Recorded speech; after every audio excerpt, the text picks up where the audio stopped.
formless, shapeless, like water. Now you put water into a cup, it becomes the cup. You put water into a bottle, it becomes the bottle. You put it in a teapot, it becomes the teapot. Now water can flow or it can crash. Be water, my friend.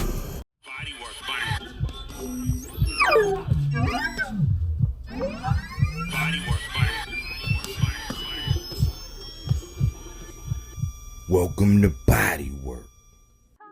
Welcome back. It's Michael Rogers. Welcome to Bodywork Boxing. If there was ever a time when a person needed to lose themselves in the moment, the time is now.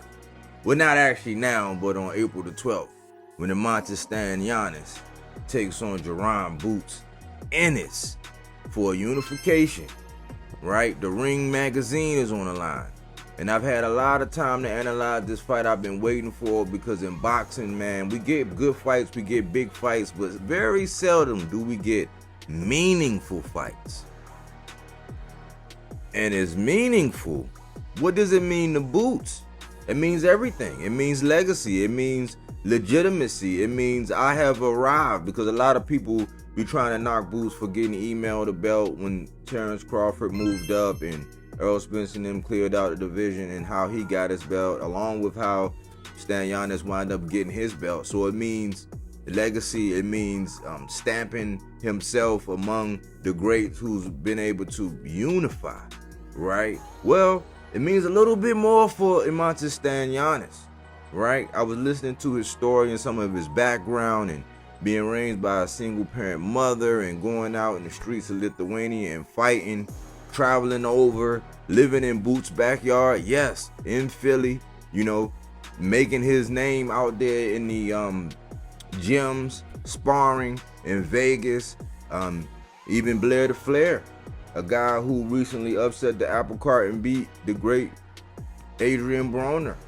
spoke highly about Stanionis and how nobody really wanted to smoke, and he's a rough, tough customer and things like that. But I think for Stanionis, especially when you look at the Vegas odds and you look at how people are approaching the conversation to this fight, you would think that he stands no chance, right? But I believe that he stands a great chance. Why? Because it seems like everything is in Boots' favor. You know, you can say Atlantic City is a almost like a second home, because it's right up the street from Philly, which is right up the street from Baltimore. But, you know, you would think that with all of the cards, you know, aligning and the stars aligning and all of the hoopla around this fight and all of the pressure, right, that would be on Stanionis, I believe that he's playing with the house's money.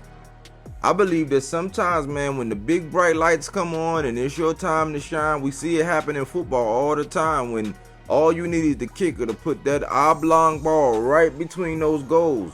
The pressure is on, right? It's something about when you have that magnitude of eyeballs. It's a common knowledge that when people are actually viewing, like when things are being observed, they tend to behave a little different.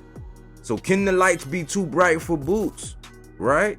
Can Eimantas Stanionis, he doesn't have to be perfect for the rest of his life. He doesn't even have to be perfect for this fight. But what he do have to do is be better than Boots on that night.